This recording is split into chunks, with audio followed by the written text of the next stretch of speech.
ஒரு அம்மா தினமும் சிரிப்பாள். ஆனா அந்த சிரிப்பின் பின்னால் இருக்கும் வலி தெரியுமா? ரவி ஒரு ஐடி வேலைக்காரன். பிஸி வாழ்க்கை.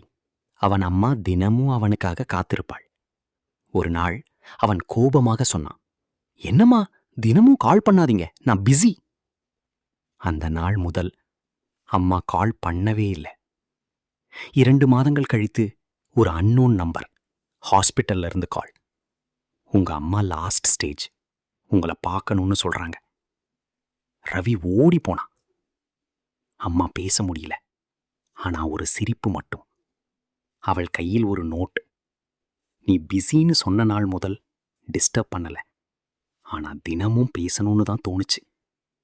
அந்த நிமிஷம் ரவிக்கு புரிந்தது. அம்மாவின் மௌனம்தான் அவன் வாழ்க்கையின் பெரிய பாடம். நம்முடன் இருப்பவர்களை மதிக்கணும். அவர்கள் இல்லாத போதுதான் மதிப்பு புரியும்.